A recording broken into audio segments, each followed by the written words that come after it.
Watson? Yes? Watch.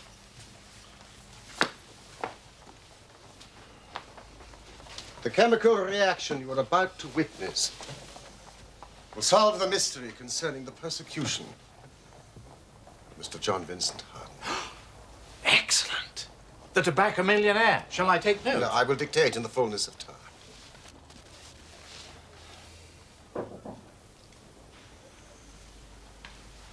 There's a young lady wishes to see you, Mr. Holmes. This is not a convenient moment. She's very well spoken, a genuine lady, No doubt. and persistent, too. Mrs. Hudson, I too am extremely persistent, especially when I'm working. It is a matter of great urgency, Mr. Holmes, or I would not be troubling you on a Saturday evening. Well, perhaps you could delay your chemical reaction, Holmes. Very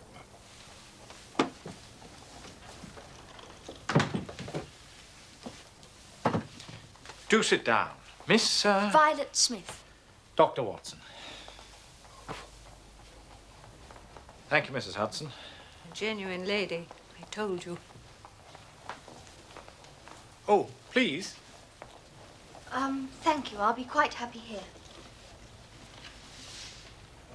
Very well. Miss Smith, you must tell us your matter of great urgency. It is obviously not your health. So ardent a bicyclist must be full of energy. Yes, I bicycle a good deal. Slight roughening on the side of the soles caused by the friction of the pedals. Excellent, Watson. The marks on your shoes.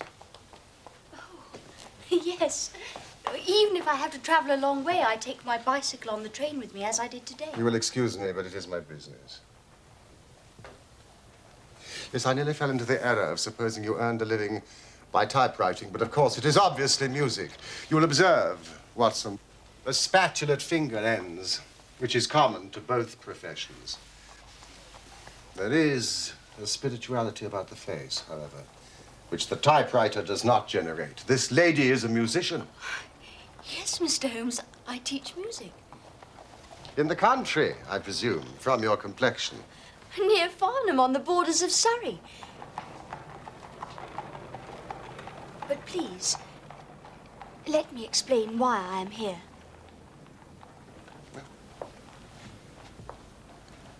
I am an only child, and my father died some years ago. His name and profession? James Smith. He conducted the orchestra at the Old Imperial Theatre. Ah, the Old Imperial, Holmes. Yes. Please continue. My mother and I were left without a relation in the world, except for one uncle, Ralph Smith, who went to Africa 15 years ago. And we have not had a word from him since, despite our Christmas cards and photographs. Mr. Holmes, I have to tell you that... I think you wish to tell me that you and your mother are very poor, notwithstanding your obvious grace, dignity, and talent. We were very poor. Ah. About 4 months ago, in February, we were told there was an advertisement in the Times inquiring for our whereabouts. You can imagine how excited we were, for we thought that someone had left us a fortune. I went at once to the lawyers whose name was given in the paper.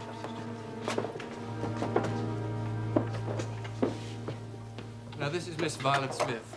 The solicitor introduced me to 2 men, a Mr. Carruthers and a Mr. Woodley. They were on a visit from South Africa.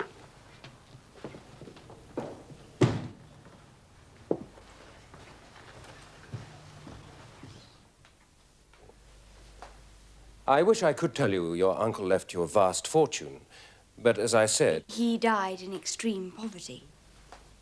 However, I myself am not without means. My mother and I never sought charity. No, nor do I offer it. Please. I have a question to ask of you. Your Uncle Ralph said you were very musical. Do you teach music? Yes. Miss Smith, I am now a widower with a 10-year-old daughter. Young Sarah. She needs a music teacher. So you see, I do not offer charity. A job. He wants to give you a job. Whereabouts in London do you live, Mr. Carruthers? I don't. I live about 6 miles from Farnham, in Surrey, at Chiltern Grange. I couldn't possibly leave my mother on her own. I will pay you £100 a year. 100 a year. Yes. Approximately double the market price, I think. Oh, at least. Which you obviously accepted. Or you wouldn't be here now. Yes, I accepted the offer. Oh, Mr. Carruthers agreed that I should go home every weekend to my mother in town. So this is one of your weekend visits to London? It is. Tell me about your life at Chiltern Grange. For a while, it was quite perfect. Every Monday morning, I would take the train to Farnham and then bicycle from the station to the house.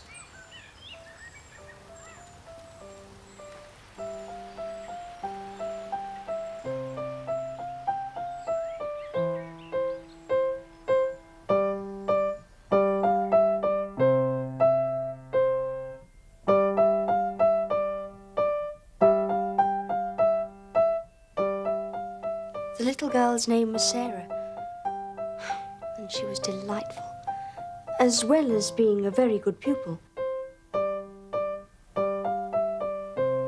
That was very much better, Sarah. May I try it again? Of course. That's why we're here. Mr. Carruthers was appreciative of my work and an extremely kind and considerate host. It sounds idyllic. It was. What happened to spoil it? A visitor. Mr. Woodley. However did you guess, Mr. Holmes? Miss Smith. I never guess. Tell me about his visit. He arrived and was to stay for a week. But to me it seemed like 3 months. Oh, that odious red moustache.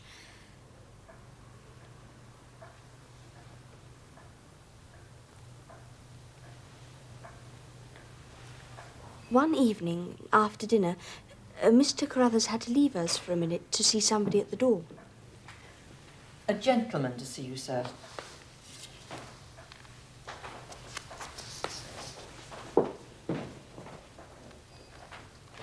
Will you excuse me?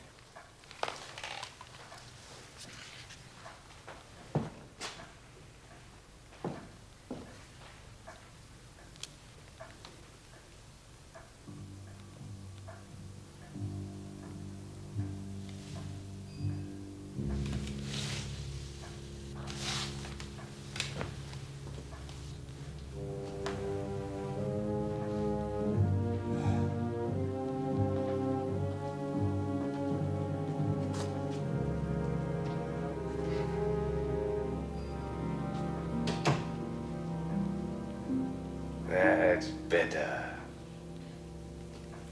Better? In what way? Better to get the old folk out of the way.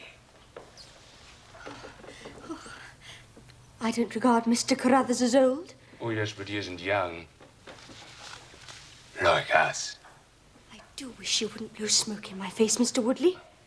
Oh, I don't believe that for a moment. What don't you believe? When women say they wish you wouldn't do something, it generally means the exact opposite. I mean precisely what I say. Mr. Woodley, will you please leave me alone? No. To tell you the truth, I won't leave you alone. Not until I've said what's in my heart. Whatever do you mean? I'm not very well up in the social graces, but I'm prepared to learn. If you're prepared to teach me. Oh, this is absurd. It isn't absurd. I'm asking you to marry me. I mean it. It's from the heart. Money isn't a problem. I did very well out in South Africa. Whatever you're accustomed to, I can give you better. Better than you're accustomed to. Jewelry, diamonds. You want diamonds? Oh, I can give you diamonds. I don't want diamonds. Oh, you think about it. I won't rush you. I've thought about it. And the idea is ludicrous. Well, you can't blame me for trying. You're very beautiful. Listen, just to show that I know hard feelings. What about a little kiss to be going on with, hmm? Just a peck on the cheek. Mr. Woodley, will you please stop it? Oh, I told you before about women who say stop it. No! The more they struggle, the more fun it is. Mr. Carruthers, will you stop it?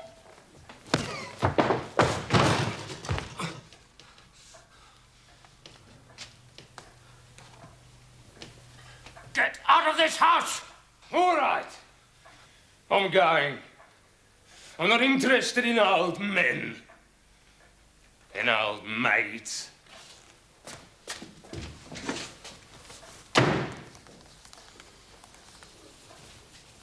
I can only offer you my most sincere apologies for what has happened.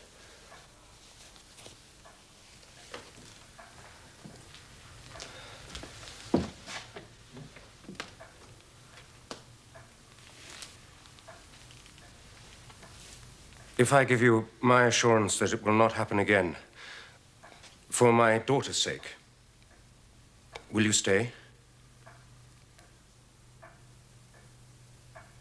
Yes. I will stay. Thank you, Violet.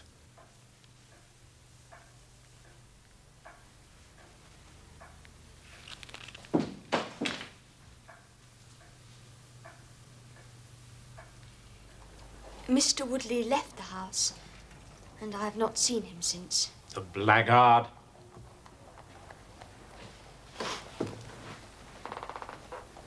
Has there been any change in the behavior of Mr. Carruthers? No. He continues to be polite and considerate and courteous. Now, Miss Smith, please continue.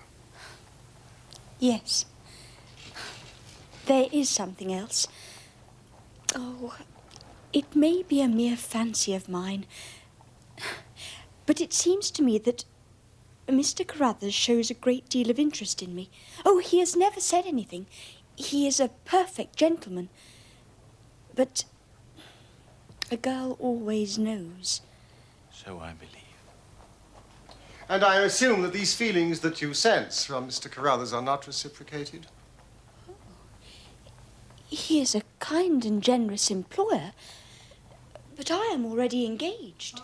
Oh, the name of this very fortunate young man is? Cyril Morton.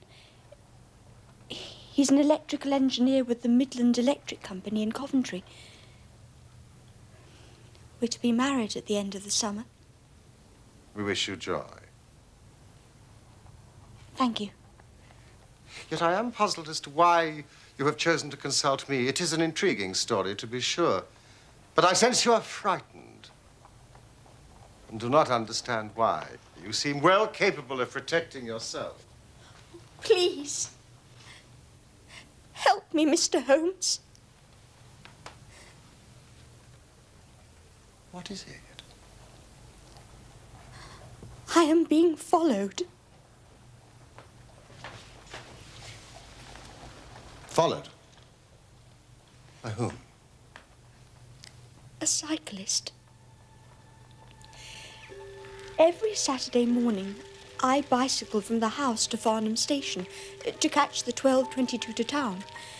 There is one very quiet and lonely stretch of road that lies between Charlington Heath on the one hand and the woods of Charlington Hall on the other. 2 weeks ago today, I was passing this place when I chanced to look back and saw a man, also on a bicycle. The following Monday, when I returned, he was there again. I see. And again last Saturday. And again last Monday. Have you mentioned this to your employer? Yes. Mr. Carruthers was very concerned and has ordered a horse and trap so that in future I should not travel unaccompanied. But they've not yet arrived. And this morning? He was following me again.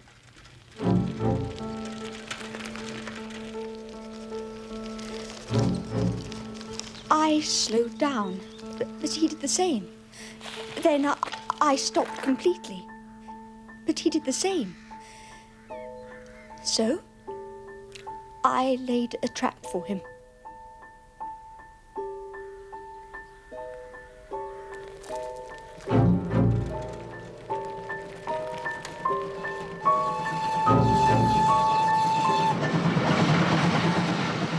There is a sharp turning of the road, and I pedalled very quickly towards this and then stopped and waited.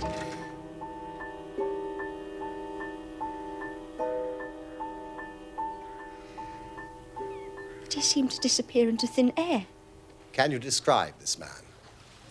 I realize that you've only seen him from a distance. Yes. He wears a dark suit, dark spectacles, and he has a beard. Young? Old? He's about middle-aged. Now, let me see if I have the geography correct. Here is the road, with a sharp bend in it here. On this side, Charlington Heath, and on the other, the woods of Charlington Hall. How long did you wait for him here around the bend? Oh, no more than 2 minutes. So he could not have retreated back down the road. Are there any side roads? None along this stretch.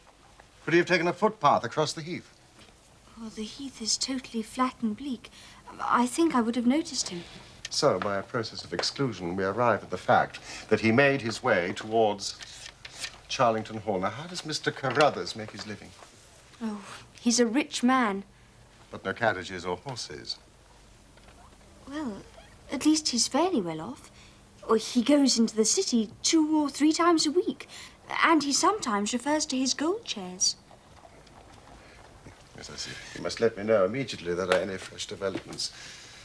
I am extremely busy just now, but I will find time to make inquiries into your case. Thank you, Mr. Holmes.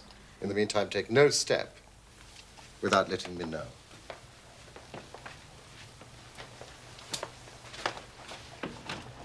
I'm sure we shall have nothing but good news for you. I do hope so, Dr. Watson.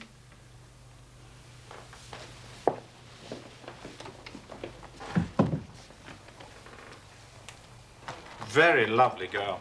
Yeah. And it is part of the settled order of nature that such a girl should have followers, but for choice, not on bicycles in lonely country roads. You really think she may be in some danger, Holmes? Oh, yes. On the following Monday, Holmes found that he had business which detained him in London. So he dispatched me on the early train to Farnham that I might observe Miss Smith's passage past Charlington Hall. The setting was just as she had described, heavily wooded on the side bordering the hall and utterly exposed on the other. I selected the only available cover and waited.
Watson, you have wasted your time.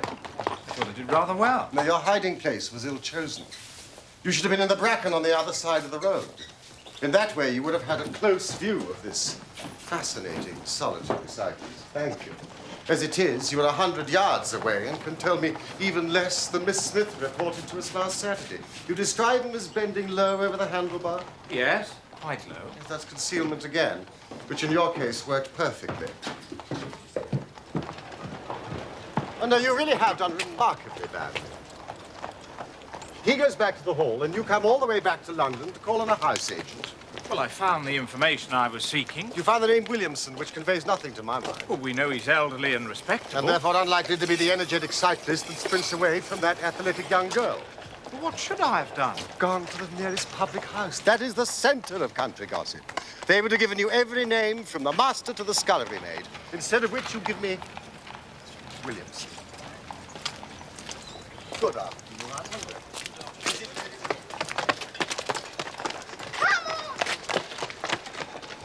So, what have we gained by your expedition? The fact that the girl's story is true. I never doubted that. That there is a connection between the cyclist and the hall. I never doubted that either. That the hall is tenanted by a man called Williamson. Who is the better for that? I shall go back tomorrow and visit the public house. No, my dear sir, do not commit yourself to rashness because you are temporarily depressed. We can do nothing useful until Saturday. Did I really do remarkably badly? Yes.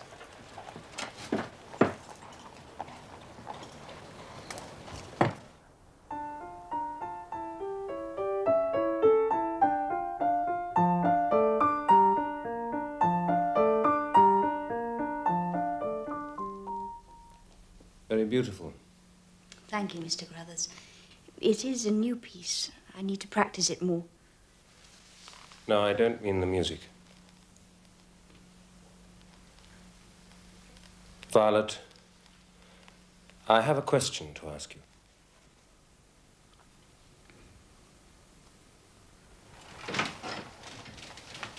Morning, Holmes. A letter from Miss Violet Smith. Now, Carruthers has proposed marriage to her. Carruthers? Gentlemen are permitted to propose marriage, Watson. And of course, he wouldn't know about Cyril. You going to Farnham?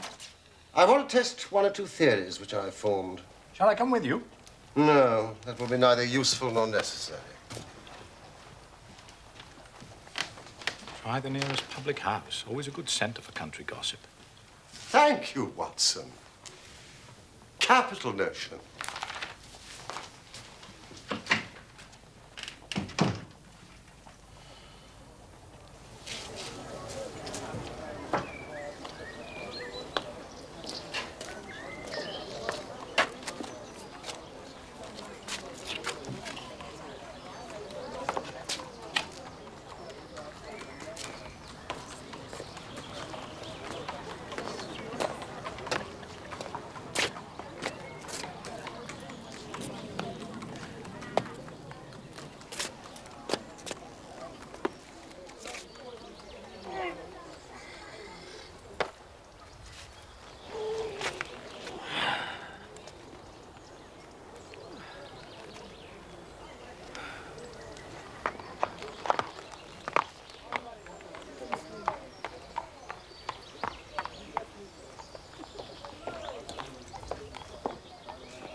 Good afternoon, landlord. May I have half a pint of your local ale, please? Certainly, sir.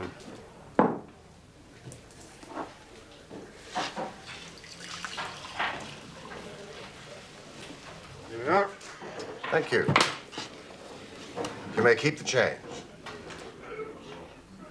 Well, it's most generous of you, sir, but I couldn't. I haven't done anything to warrant such generosity. I'm about to give you the opportunity. I need some information. Oh, I'm not one for idle gossip, sir. Neither am I. I prefer facts. Tell me about the people at Charlington Hall. Well, you mean Mr. Williamson, sir? Yes. Well, he was in here not more than 5 minutes ago. You dismissed him. Tell me about Mr. Williamson. I mean, he's an elderly, respectable gentleman. Oh, he's elderly, no doubt. Far be it from me to speak ill of people behind their backs, but I'm none too sure about respectable. Really? He's an ex-clergyman, I reckon. Ex? Apparently. He was struck off. Or whatever it is happens to clergymen. That's doctors, isn't it? Struck off. Tell me about the other people up at the house. Well, they're just domestic staff, and they're all local and God-fearing. Of course.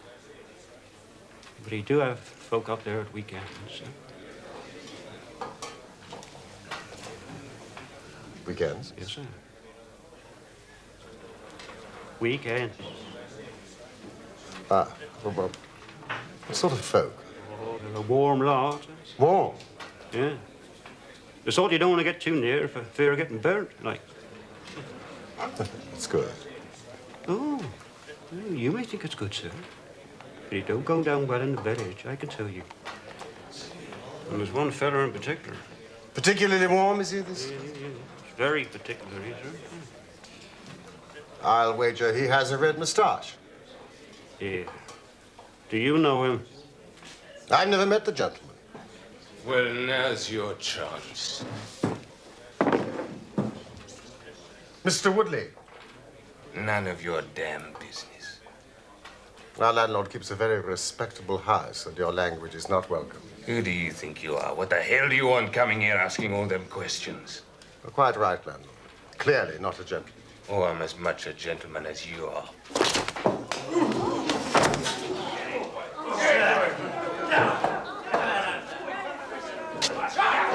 Everybody here will bear witness to the fact that I am acting in self-defense.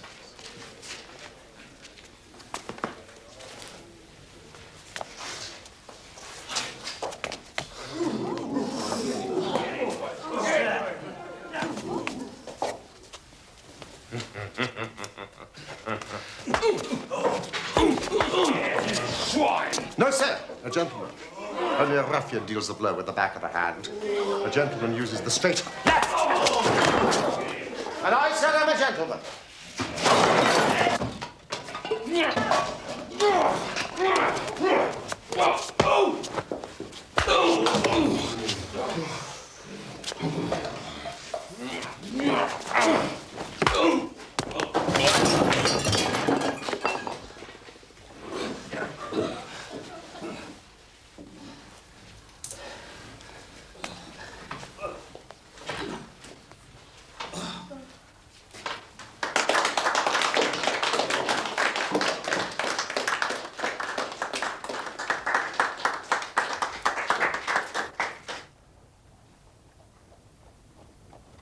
It was absolutely delicious, Watson.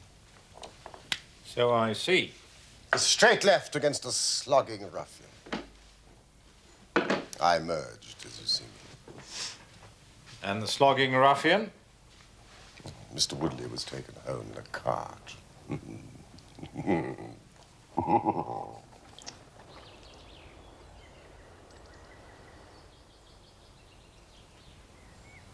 There's that horrible man again.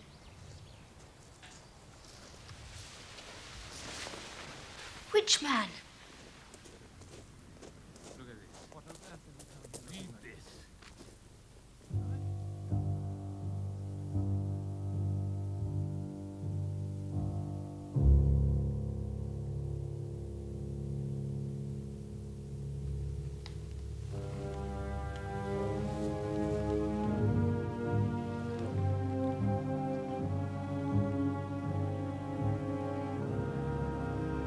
I thought I saw Mr. Woodley in the garden today. You did. He's staying in the area. But do not worry. I have told him quite firmly he's not to set foot inside the house. Dear Mr. Holmes, you will not be surprised to learn that I will be leaving Mr. Carruthers' employment on Saturday. The odious Mr. Woodley has reappeared at Chiltern Grange. Ah, but at least you won't be bicycling to the station. So finally, the rich Mr. Carruthers has acquired a horse and trap. Yes. Look here. All my troubles will be over on Saturday. Tomorrow, Holmes. All our troubles will be over. Why do I worry about that word? Which word? Trap.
Oh, what a splendid morning, Holmes. It's acceptable weather for the time of year. Now, who would want to harm that dear girl on such a morning? I hope nobody. So why did you bring your revolver? I'm talking about my hope, not my expectation. Listen. What? I fancy that is our Miss Smith. She must be traveling by an earlier train. I've given a margin of half an hour, but she'll be past Charlington Hall before we can possibly meet her. So what can we do? We could run.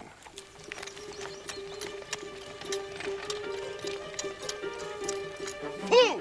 I should have allowed for that earlier train!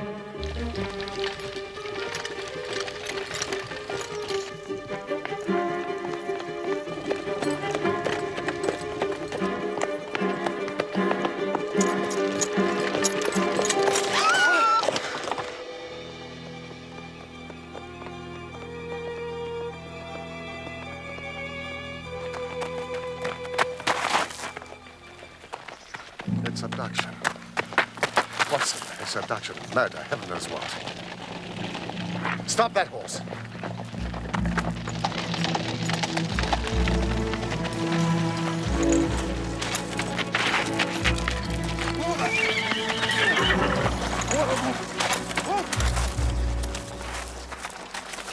Good man.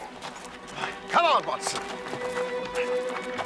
Let's see if I can repair the consequences of my own blunder.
Holmes.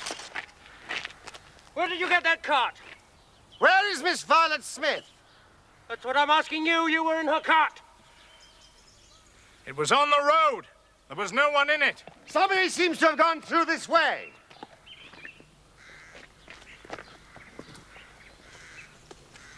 We must find them. Come, Watson.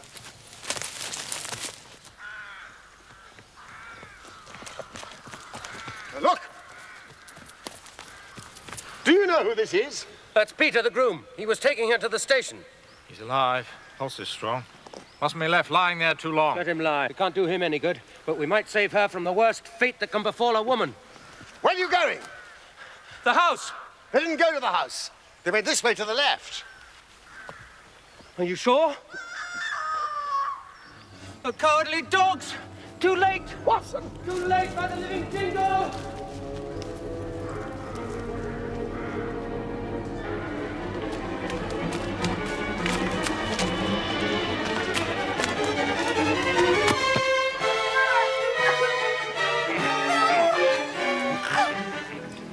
For as much as John and Violet have consented together in holy wedlock, and have witnessed the same before God and this company,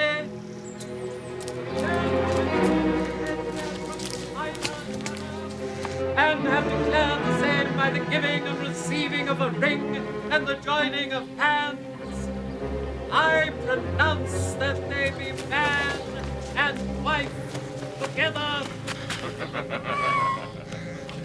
Congratulations. Thanks, old man. They're married.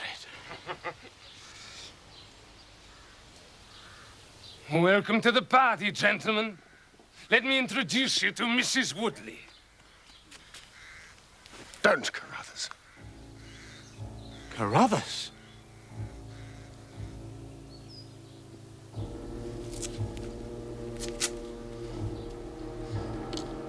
Yes. And I'll see this woman righted if I have to swing for it. You're too late. She's my wife. No. She's your widow. I told you what I'd do if you molested her. By the Lord, I'm a man of my word. When you hired me, nobody told me there'd be any of this damn nonsense. Drop that pistol. Watson, pick it up. Give me that revolver. We'll have no more violence. Who are you to be giving these orders? Sherlock Holmes. Good Lord. Here, you. Sir? Are you well enough to drive into Farnham? Yes, sir. I reckon I am. Then give this note to the superintendent of the police station. In the meantime, I must detain you all under my own personal custody.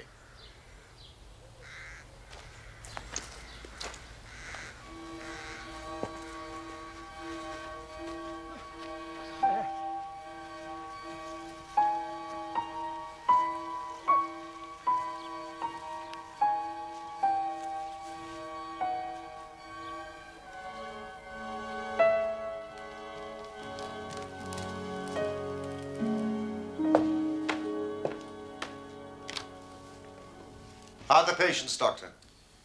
Miss Smith's very well, considering the foul way she's been treated. And Woodley?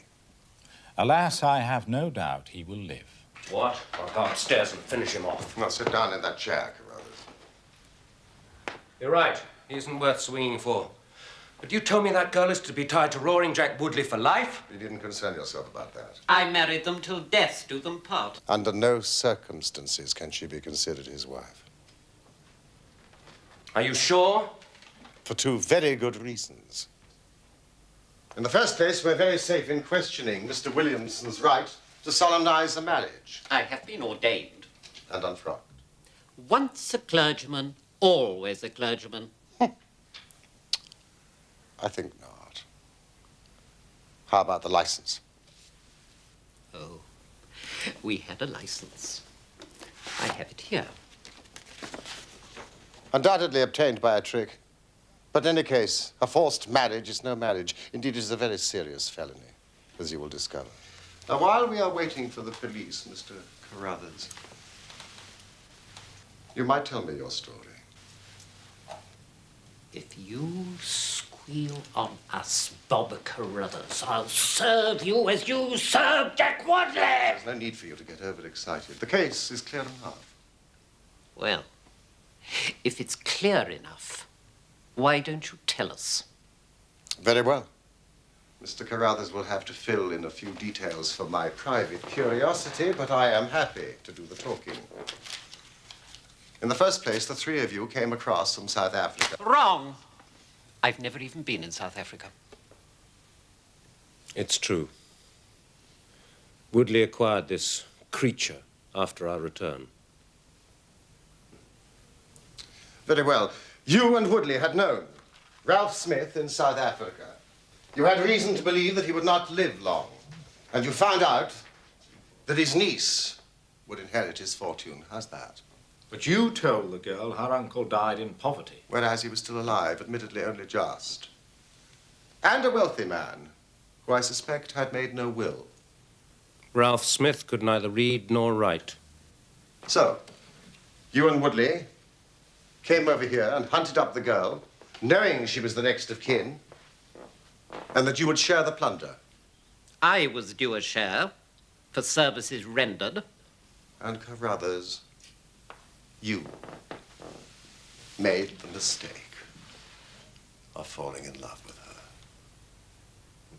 The first time that ever I knew what love was, Mr. Holmes. Why didn't you tell her of the danger she was in? Because she would have left me. And I couldn't bear to face that. Oh, what will happen to my daughter, Sarah? We'll see she's well taken care of.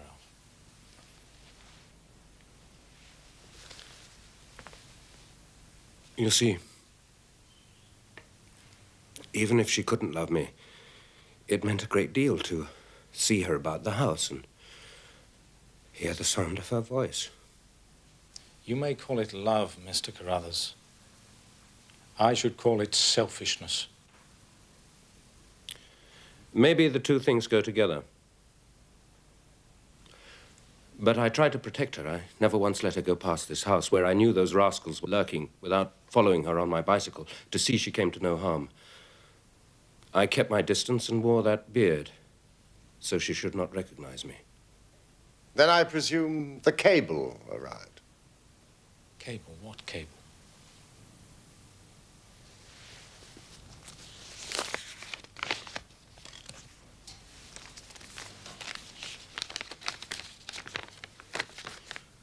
The old man is dead. What old man? I imagine Ralph Smith in South Africa. Yes. But by this time, you and Woodley had quarreled and he had left the house.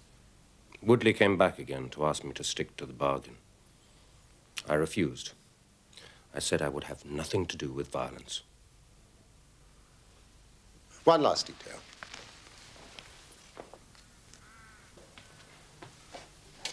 Why was Woodley chosen as the prospective husband? I'm ashamed to say it.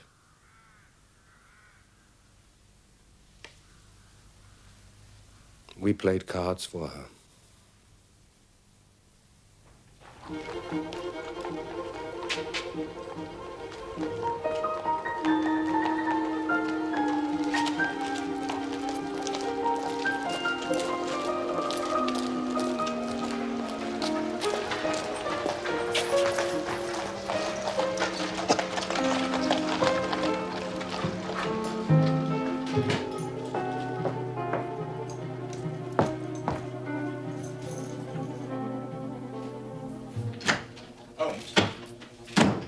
Results of the trial.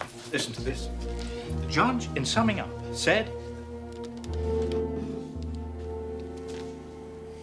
Holmes. Watson, may I be permitted an educated guess? Go on, then.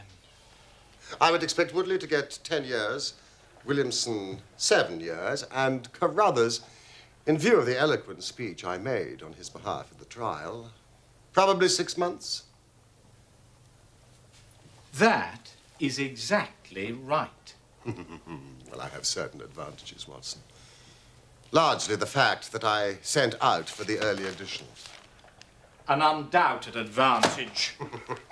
Also, we have received a present, some wedding cake from Mr. and Mrs. Cyril Morton, together with a letter telling us that Mrs. Morton has inherited a large sum of money from her uncle, Ralph Smith, formerly of South Africa.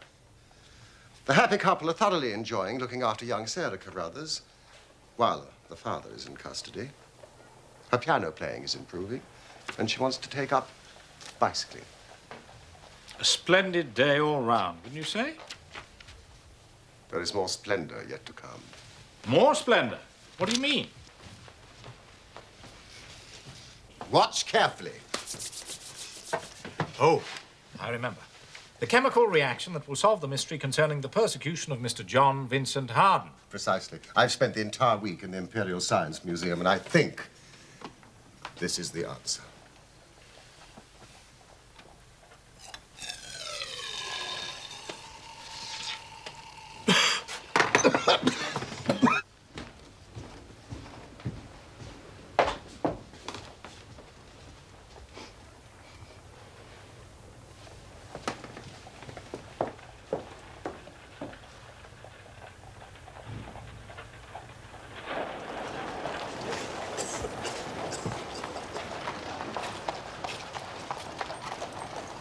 Is that the answer, Holmes? Yes, that is the answer, boss. Oh, then explain.